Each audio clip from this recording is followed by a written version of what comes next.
Hace un buen tiempo, tuvimos un fiestón con unas cervezas de más. Después, me encuentro al volante de un auto. Por suerte, no hice daño a nadie, solo a mi camino en la universidad. Me pillaron manejando borracho, y eso cambió todo. Me tocó hacer servicio a la comunidad, lo cual estuvo mejor que ir a la cárcel. Me dieron clases de inglés en el Centro de Corrección Juvenil, durante el día, por 10 semanas. Justo cuando debía volver a la escuela, también me llegó una multa muy costosa, que mis padres no quisieron pagar, así que agarré un trabajo nocturno cuando mi tío me lo ofreció. Sé que debía dar gracias por no acabar tras las rejas, pero en ese momento, parecía que estaba construyendo mi propia cárcel personal.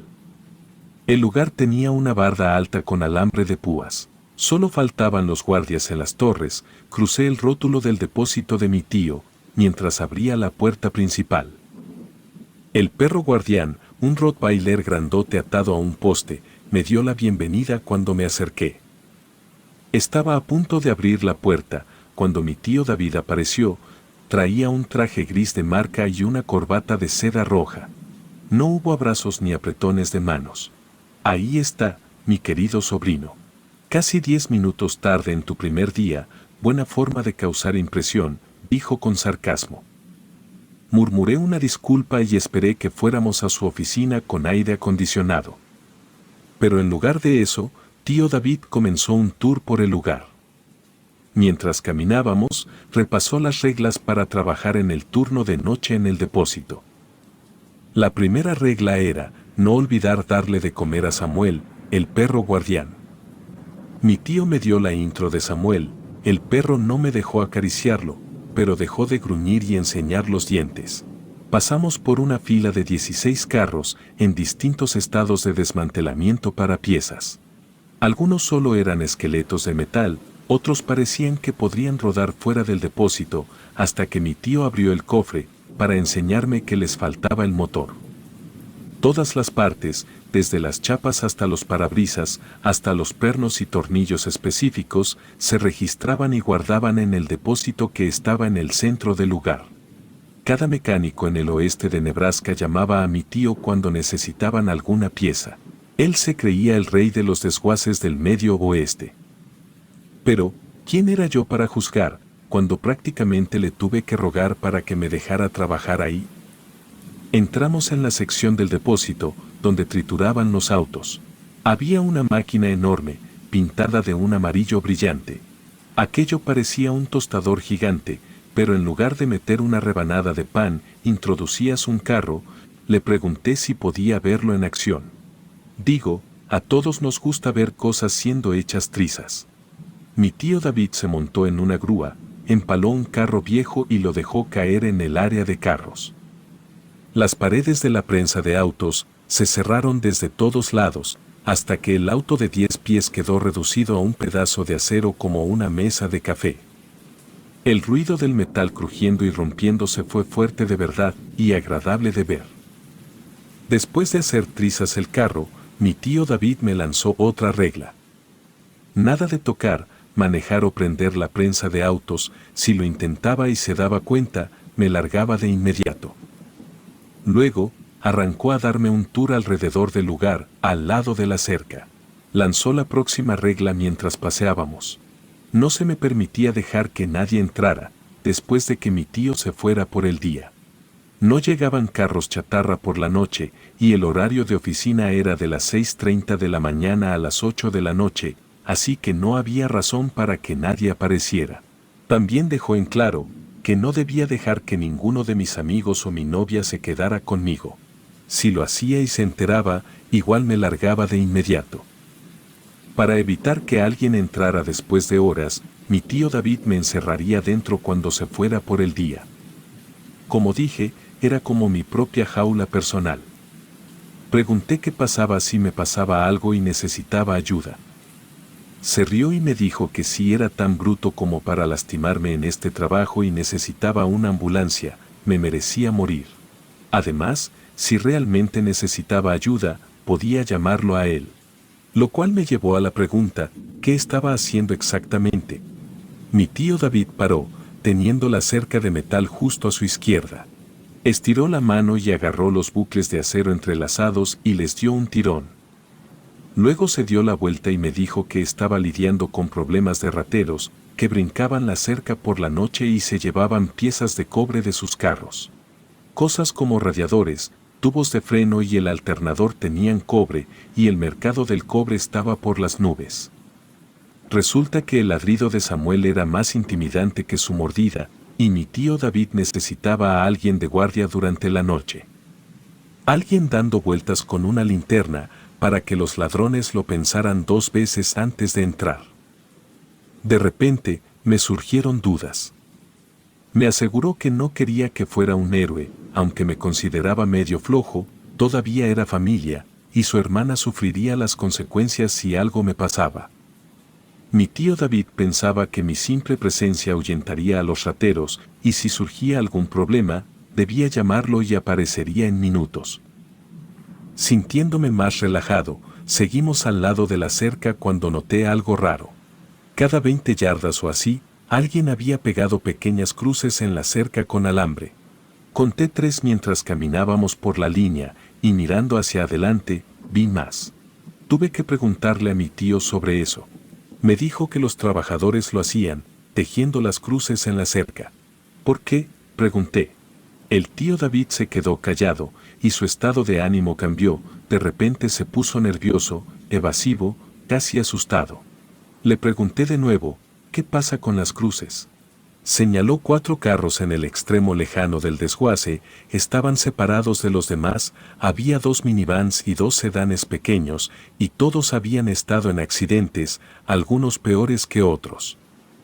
Nuestra caminata nos llevó justo en medio de ellos, parecía nervioso de estar ahí. El tío David me dijo que estos eran lo que sus trabajadores llamaban los malditos, carros que estuvieron en accidentes fatales. Parecía que una vez que la policía terminaba con una investigación de accidente y la compañía de seguros había resuelto todas las reclamaciones, los carros terminaban aquí, donde los despojarían de sus piezas. El problema era que a los empleados del tío David no les gustaba trabajar en estos vehículos. Sentían que era como quitarle las joyas a un cadáver en un ataúd. Sus trabajadores pensaban que solo venía mala suerte de trabajar en estos carros. Me dijo que también hubo algunos incidentes. ¿Cómo que incidentes?, le pregunté. Pues esa es una palabra que abarca mucho terreno. El tío David contó que algunos de sus trabajadores habían sufrido sus propios accidentes después de trabajar en los carros. Nuevamente, mi tío estaba siendo vago y yo quería respuestas claras. ¿Cuántos trabajadores y qué tipo de accidentes? El tío David explicó que uno de sus trabajadores fue aplastado por un carro maldito hace unos meses y otro perdió la mano después de cortársela accidentalmente al sacar piezas de otro. Por eso los empleados empezaron a colocar crucifijos en las cercas, era para mantener la mala aura dentro del desguace. No querían que nada los siguiera a casa. Mi tío pensaba que sus trabajadores eran demasiado supersticiosos, pero lo permitía. Miré de reojo a los 4 malditos, y de repente, sentí que estaba parado en un cementerio real y cada uno de estos carros era una tumba de metal gigante. Le pregunté a mi tío sobre ellos. ¿Cuántas personas murieron en cada carro? ¿Cuáles son sus historias? Dijo que no lo sabía y no quería saberlo. Nada cambiaría si conocía los detalles de los accidentes que trajeron los carros aquí. Su trabajo era deshacerse de ellos y eso es lo que hacía. Sus pies arrastrándose y su voz áspera traicionaban su inquietud. Yo también lo sentía, algo en ese lugar no estaba bien. Noté que 3 de los 4 carros malditos no estaban completamente destrozados. No parecía que hubieran estado en ningún accidente grave, tenían paneles abollados y uno tenía el techo gravemente aplastado, pero nada que gritara fatal. Aunque el sedán azul tenía su parabrisas desplazado, con un agujero en el medio, mi mente se imaginó el cuerpo de alguien arrojado hacia adelante y su cabeza estrellándose contra el vidrio. Me preguntaba si habría pedazos de cabello todavía pegados en los fragmentos. Un escalofrío recorrió mi espina dorsal mientras pensaba en eso. El único carro que parecía haber sido destrozado hasta la perdición era una minivan negra. Era principalmente un montón arrugado de acero, aunque la puerta del lado del conductor todavía estaba unida y parecía que se podía abrir, el resto del carro no era más que pliegues de metal. Por un momento, pensé que el carro tenía sangre filtrándose. Pero me di cuenta de que era solo óxido que se filtraba desde su parte inferior. Mi tío David explicó la última regla, y era que esta área, al igual que la trituradora de carros, estaba fuera de límites.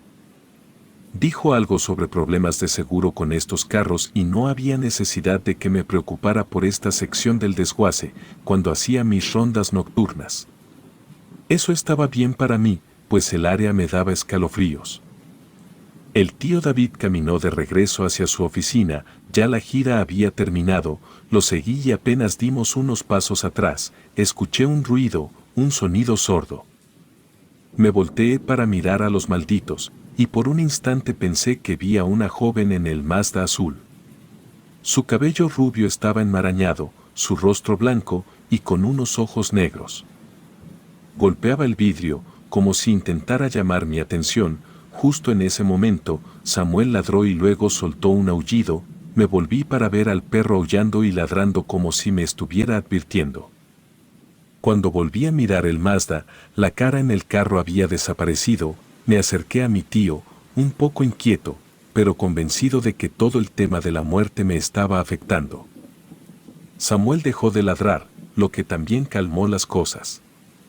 Vi a mi tío salir por la puerta, estacionar su carro y regresar a la cerca. Sacó las llaves y me encerró por la noche. Hizo una señal con la mano y dejó una estela de polvo tras su carro mientras se iba. Cuando Samuel se acercó a mí, me di cuenta de que no estaba completamente solo. Entré en la oficina con aire acondicionado y agarré un poco de comida para perros del saco y la vertí en el tazón de Samuel, cerca del escritorio de mi tío. Se lo comió como si no lo hubieran alimentado en una semana. Aunque me sentí mal por hacerlo, tuve que sacar a Samuel de la oficina para que hiciera su papel de perro guardián después de cenar. Costó un poco persuadirlo, tuve que usar otro tazón de comida para sacarlo por la puerta. Anoté la hora, eran las 7:30, así que tenía otra hora antes del atardecer, cuando tendría que hacer mis primeras rondas por el desguace. Tenía los pies arriba y estaba jugando algún juego en mi teléfono, cuando Samuel empezó a ladrar. Era aterrador, ronco y lleno de enojo. Abrí la puerta y fui golpeado por el calor. Todavía hacía un calor abrasador incluso cuando el sol estaba a punto de ocultarse. Seguí el sonido de los ladridos de Samuel y entre sus quejidos escuché voces. No podía entender lo que decían, pero al menos eran dos personas gritando. Corrí por el borde derecho de la cerca y encontré al perro mirando hacia la barrera y ladrando sin parar. Le hice saber que todo estaba bien, y después de unos minutos o más, se cansó y se detuvo. No había nadie a la vista, pero había una manta al otro lado de la cerca, y en el polvo se veían huellas. Parecía que alguien planeaba trepar la cerca y lanzar la manta sobre el alambre de púas para entrar al desguace.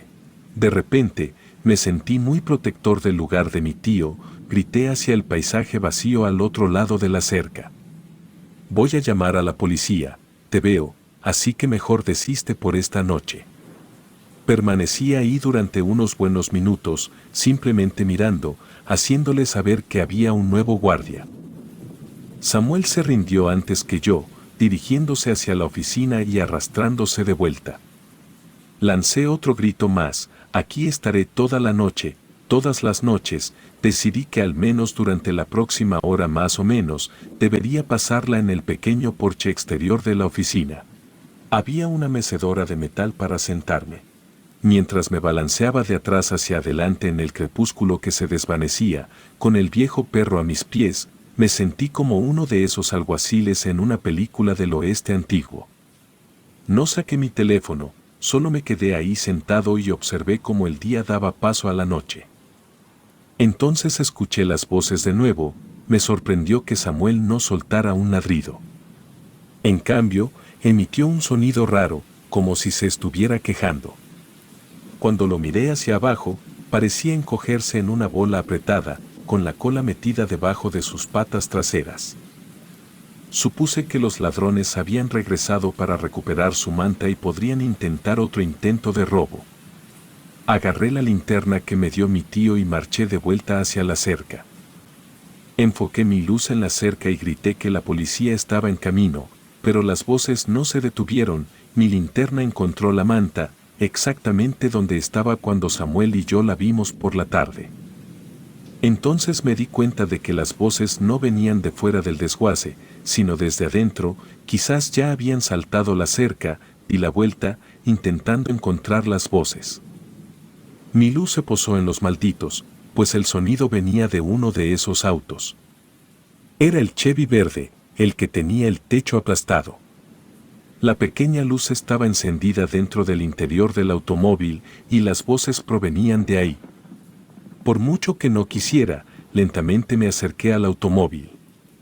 Luego me di cuenta de que las voces estaban hablando de deportes, parloteando sobre cómo le iría al equipo de fútbol de Nebraska ese otoño. Era el programa deportivo local, pues la radio del auto se había encendido de alguna manera. Luché contra mi miedo. Era probable que solo fuera un cortocircuito, ¿y si eran los ladrones y estaban dentro del auto y sacando la radio? Estaba a punto de marcar el número de mi tío, pero pensé que al menos debería asegurarme. Así que di unos pasos más hacia el automóvil, hasta obtener una buena vista en su interior. No había nadie ahí, y sin darme cuenta, había caminado hasta el Chevy verde. Las voces de la radio ahora estaban debatiendo si tenían un mariscal de campo que pudiera llevarlos al campeonato. Inspeccioné el interior del automóvil y me aseguré de que no hubiera nadie ahí. Me incliné para mirar a través de la ventana trasera, y confirmé que no había ningún cuerpo escondido en el asiento trasero ni debajo del tablero. Solo estaba yo y el Chevy verde. Alcancé la puerta del lado del conductor y le di un tirón. Efectivamente, el tablero estaba iluminado y la radio estaba encendida. Me senté en el asiento del conductor, teniendo que encogerme debido al techo aplastado, y luego alcancé el dial de la radio para apagarla. Fue entonces cuando la puerta del automóvil se cerró de golpe por sí sola. La linterna cayó de mi mano y aterrizó fuera del auto. Intenté empujar la puerta para abrirla, pero no se movía. No pude evitar pensar en el rostro de la mujer rubia que pensé ver en el otro maldito y empecé a entrar en pánico. Golpeé la puerta con todo mi peso, pero no se movió.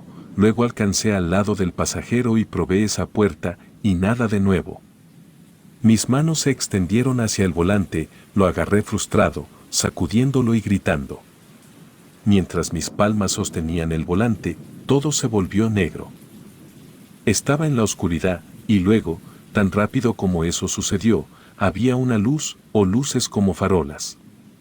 No estaba sentado en el auto chatarra, pero lo estaba conduciendo por un camino, y la radio estaba encendida. Los tipos del deporte estaban parloteando de nuevo, pero los jugadores de los que hablaban eran de hace 2 años. Las farolas pasaban rápidamente. Miré hacia abajo al velocímetro y vi que iba a 110 millas por hora. Quienquiera que estuviera conduciendo este auto era un verdadero demonio de la velocidad. De repente, mi mano derecha bajó y presionó un botón en la radio, cambiando la emisora de los chicos de la radio a música. Sentí que mi pie presionaba el acelerador. Un letrero borroso de la autopista pasó. Era para la salida en la ruta 88, sabía dónde estaba, dirigiéndome hacia el este, hacia Lincoln. Sentí la adrenalina corriendo por mi cuerpo. Quería seguir sintiéndola, así que mis manos apretaron con más fuerza el volante de cuero, y dejé que mi mirada se desviara de la carretera hacia el espejo retrovisor, para echar un vistazo a mí mismo, pero no era yo. Era un hombre de 40 y tantos años con una perilla marrón, el conductor del Chevy. El conductor que murió. Justo en ese momento, un ciervo saltó a la carretera. Giré el volante completamente a la izquierda para evitar golpearlo, pero el impulso del auto lo hizo seguir adelante. Comencé a dar vueltas, y luego seguí dando vueltas. Conté 8 volteretas y en el último giro mi cráneo golpeó el techo del auto y sentí que mi cuello se quebraba, también lo escuché, fue un fuerte chasquido. Hizo que mi cabeza cayera hacia adelante, balanceándose hacia abajo.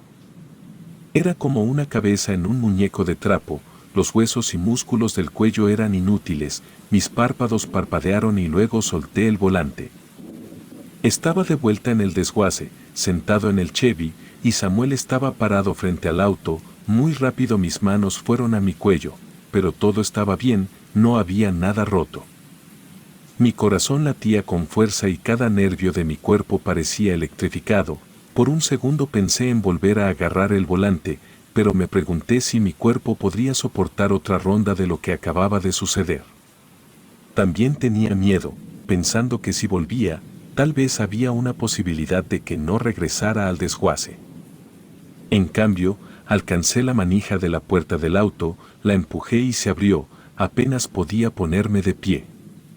Cuando miré afuera, noté que el cielo se estaba iluminando, saqué mi teléfono del bolsillo y vi que era casi el amanecer, lo que pensé que solo tomó unos momentos habían sido horas, y mi tío estaría llegando pronto.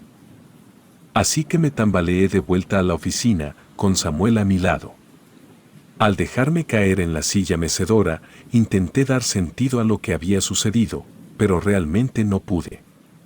Pensé que tal vez me golpeé la cabeza en el marco de la puerta, cuando fui a apagar la radio y aluciné todo, pero era demasiado real, y sé qué sucedió.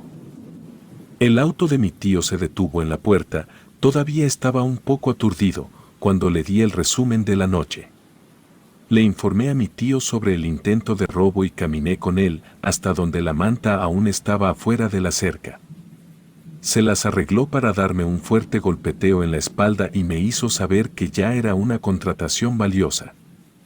En mi camino a casa esa madrugada, todo en lo que podía pensar mientras caminaba por la carretera era lo que sucedió en el auto. El shade a toda velocidad se reprodujo una y otra vez, la combinación de miedo y emoción seguía corriendo por mi sistema. Estaba contando los minutos para poder volver y probar los otros malditos y ver qué pasaría, la pura intensidad del momento era como una droga.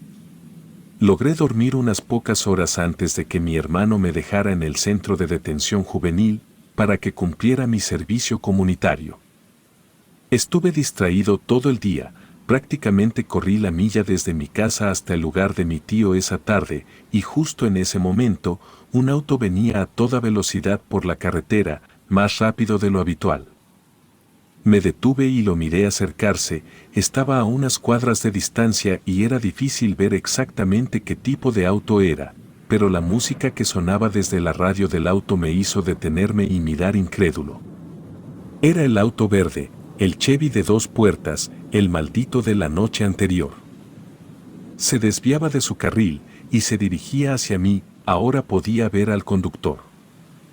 Era el hombre con la perilla, su cabeza boca abajo y balanceándose desde su cuello roto a través de su pecho como un péndulo. Sus ojos estaban fijos en mí y sonreía. Salí del momento y corrí hacia la puerta principal del desguace. Mis pies resbalaron sobre la grava suelta y la música se volvía más fuerte, yo no quería voltear.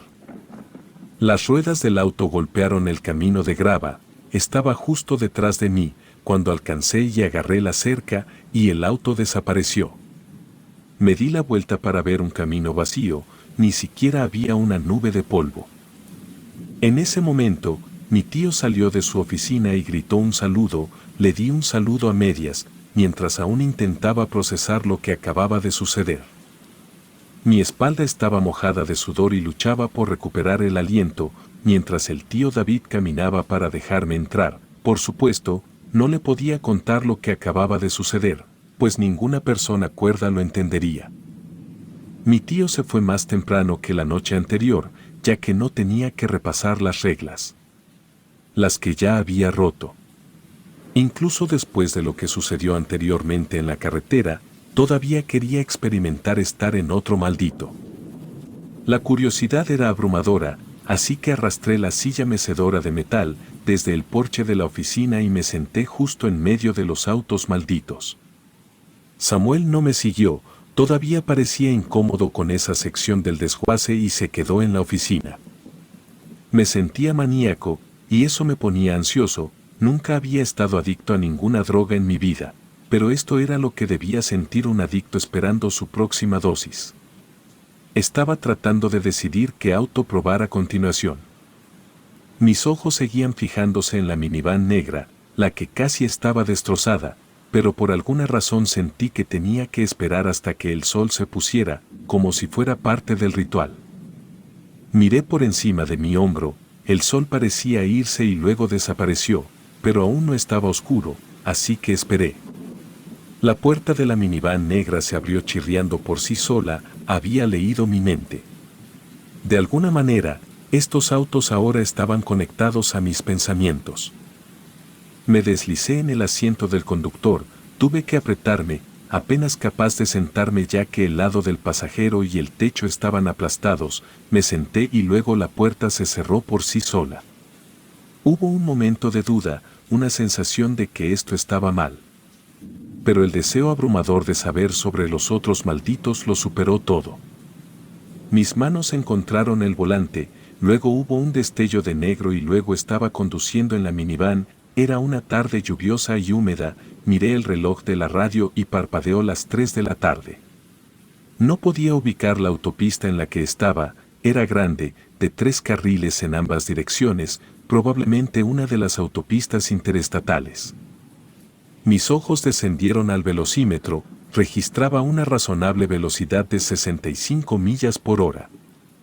La lluvia golpeaba el parabrisas con más fuerza, subí un poco más los limpiaparabrisas, pero no hicieron mucho para despejar el cristal. Hubo un estruendo de trueno y luego la autopista se iluminó cuando un rayo golpeó el suelo cercano. Quería ver quién era, así que eché un vistazo al espejo retrovisor y vi a una mujer con cabello rojo, bajo una gorra de béisbol, probablemente tenía unos 30 y tantos años. Sonreí para ver si la mujer también sonreía, pero luego vi algo que hizo desaparecer esa sonrisa. En el espejo retrovisor no solo vi a la mujer, sino también a un gran camión de 18 ruedas que parpadeaba con sus luces para que me apartara del carril. No quiero experimentar eso, así que intenté soltar el volante, pero no pude, era como si mis manos estuvieran soldadas al volante. El auto no iba a dejarme salir, intenté cerrar los ojos, pero tampoco pude hacer eso. De repente, ya no estaba esperando una experiencia de viaje eufórico, mis músculos del brazo dolían, mientras luchaba por liberar mis manos, y vi al camión acercándose rápidamente por detrás en el espejo retrovisor, pero no encendí el intermitente ni me cambié de carril. Ella era una de esas conductoras tercas que no quiere cambiar de carril. El camión aceleró, casi estaba encima de nosotros. Grité, esperando poder de alguna manera impactar al conductor para que se moviera, para hacer algo, para intentar cambiar lo que estaba a punto de suceder, pero sabía que no podía. Mi vista pasó del espejo retrovisor al parabrisas, a través de la neblina de agua, pude ver las luces de freno. Alguien se detuvo adelante, pisé los frenos, reduciendo la velocidad. Pero el camión detrás de mí no lo hizo, y chocó contra mí, me aplastó contra el camión detenido justo adelante.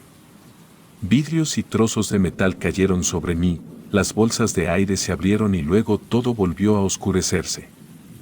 Mis manos se soltaron del volante, y caí fuera de la minivan, mi rostro golpeando la tierra, me arrastré a gatas desde el auto. Cuando estaba a unos 20 pies de distancia, me volví y vi cómo se cerraba la puerta. Mis piernas se sentían como gelatina mientras me tambaleaba y me dirigía de vuelta al interior de la oficina. Me desplomé en la silla junto al escritorio del tío David, y mis dedos apagaron el interruptor del aire acondicionado. Las próximas 5 horas las pasé mirándome en un espejo sobre un archivador gris. El horrible choque de la minivan se repetía en mi cerebro. El auto de mi tío llegó a la oficina y me sacó de mi trance. El tío David preguntó si todo estaba bien, mientras yo pasaba por delante de él, hacia la puerta principal. Grité que no pasó nada y que lo vería más tarde. De camino a casa estaba nervioso, mis ojos escudriñaban la carretera en busca del Chevy verde o la minivan negra. Cada coche que se acercaba me hacía correr hacia el arcén y esconderme, esperando a que el vehículo pasara antes de volver a caminar. Lo que debería haber sido un paseo de 25 minutos, tardó casi una hora. Cuando finalmente llegué a casa, mi madre quería saber qué pasaba. No podía ocultar el pálido estado de shock en mi rostro. Le dije que no era nada, simplemente la falta de sueño, y dejé que mi cama me absorbiera cuando llegué a mi habitación. La alarma me despertó, de alguna manera, logré agarrar unas pocas horas de sueño antes de dirigirme a mi trabajo de enseñanza. Mi hermano me mandó un mensaje de texto, diciendo que estaba afuera y listo para llevarme al centro. Devoré un plátano y estaba a punto de salir por la puerta principal, cuando eché un vistazo a nuestra entrada. Había una minivan negra estacionada en ella, la que no tenía daños y que conducía la noche anterior. Me detuve y fui a la ventana delantera y miré a través de las persianas. El coche de mi hermano estaba en la calle esperándome y la minivan estaba en la entrada. Di un paso atrás, parpadeé unas cuantas veces, tratando de despejar cualquier locura que pudiera haberse colado en mi mente. Antes de mirar por la ventana de nuevo, le mandé un mensaje a mi hermano y le pregunté si había una camioneta en nuestra entrada. Él me contestó que dejara de bromear si no quería llegar tarde. Di un paso hacia la ventana y miré de nuevo. La mujer pelirroja tenía su rostro presionado contra la ventana, y sus ojos eran esferas negras mientras me miraba. Recibí otro mensaje que decía, te llevaremos ahí. El teléfono se me cayó de las manos, y hubo un sonido de otro mensaje. Recogí el teléfono, aterrado por lo que podría leer, pero era solo mi hermano dándome una advertencia final. Le mandé un mensaje diciéndole que no me sentía bien y que iba a faltar a mi servicio comunitario ese día. Oí cómo se alejaba, y cuando miré por la ventana delantera, la camioneta también se había ido. Volví a la cama, pero no pude dormir, pues tuve de nuevo el impulso. El extraño impulso de que necesitaba sentarme en uno de los malditos. No puedo explicarlo, pero era inútil luchar contra el impulso. Algo me estaba obligando a volver al depósito de chatarra. No sabía el por qué, lo único que sabía era que no podía resistir el deseo de meterme en otro carro maldito. No recordaba salir de mi casa y caminar por la carretera hacia el lugar de mi tío. Cuando me dejó entrar en la puerta, estaba un poco irritable, pues quería saber por qué la silla mecedora estaba en medio de los malditos. Le dije que no fui yo, lo que solo lo enfadó más, pues no podía haber sido otra persona. Recuerda las reglas, dijo. Solo me encogí de hombros y le dije que estaría atento a los ladrones esa noche. Mi tío David emitió una advertencia final para que hiciera exactamente por lo que me estaba pagando y nada más. Luego se fue. Dejé a Samuel en el porche de la oficina. Estaba acurrucado cerca de la silla mecedora. Sentado en el suelo en medio de los malditos, centré mi atención en el Mazda azul, el coche que llamó mi atención primero, el que tenía el rostro de una mujer que me miró el primer día. La puerta se abrió, y escuché a Samuel quejarse. Bajé la cabeza y me agaché dentro del coche azul, el que tenía un agujero en el parabrisas. La puerta se cerró con un fuerte golpe. Miré alrededor del interior, pero no había daños reales. La bolsa de aire se había activado, y todo el vidrio en los medidores del tablero estaba hecho añicos, pero por lo demás, el coche no parecía estar en un accidente fatal. Mis manos descansaron en el volante y luego mis dedos se enrollaron alrededor de él. Una cortina negra rodó por todos lados, y luego estaba conduciendo en la oscuridad. Era de noche y estaba en un camino secundario. Podría haber estado en cualquier lugar dentro de 500 millas, pues no había señales, edificios ni marcadores de carreteras. Era una carretera de 2 carriles que atravesaba un lugar en particular. No había farolas y la única luz provenía de mis faros delanteros. Miré al espejo retrovisor para ver mi rostro. Era el mismo que vi en la ventana trasera cuando me alejaba de los malditos, el primer día en el trabajo. Pero esta vez no era un cadáver, en cambio, era una veinteañera vibrante, con cabello rubio y ojos azul pálido, y un pequeño unicornio de peluche colgaba del espejo. La radio estaba encendida, no llovía y tampoco iba a exceso de velocidad. Por un momento, todo parecía estar bien. Luego, los faros del Mazda captaron algo más adelante, en el lado derecho de la carretera. Había un coche blanco pequeño con el capó levantado, sentí que tocaba el freno, reduciendo la velocidad detrás del vehículo averiado. Luego, algo extraño sucedió, un nuevo giro en la experiencia de los malditos, salimos del coche, miramos alrededor y asomamos la cabeza en el coche. No había nadie ahí, luego escuché a la conductora rubia gritar si alguien necesitaba ayuda. No hubo respuesta, luego sacó el teléfono y tomó una foto del coche y su matrícula.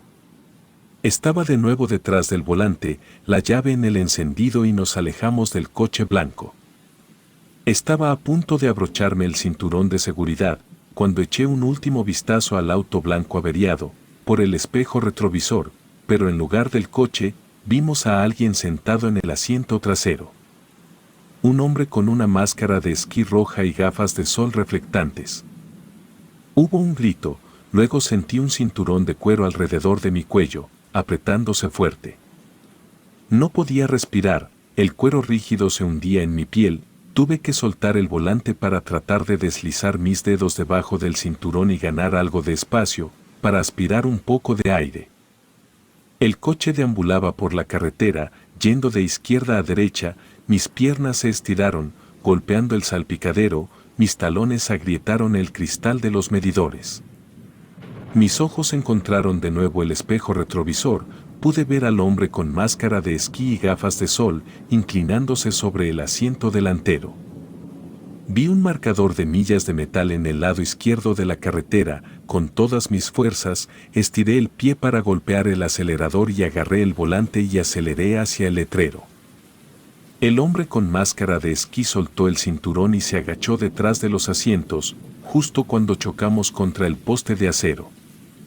La bolsa de aire explotó, luego su voz se abrió paso a través del sonido de los últimos jadeos de la chica rubia, y lo escuché decir: «Soy la máscara roja de la muerte, contempla mi presencia». Todo se volvió negro por un momento y luego estaba de vuelta en el depósito de chatarra. Jadeé por aire mientras caía del coche, sentí algo húmedo en mi frente, mi mano subió y cuando la retiré, estaba cubierta de sangre, que era mi sangre. También sentí que mi cuello había sido apretado con una soga. Eso fue todo. Estaba acabado, pues no estaba solo experimentando las muertes de otras personas, casi morí esta vez. Estaba a punto de amanecer y mi tío estaría ahí pronto, pero no me importaba, estaba oficialmente renunciando y quería salir del depósito de chatarra ahora, en serio no podía pasar ni un minuto más en ese lugar.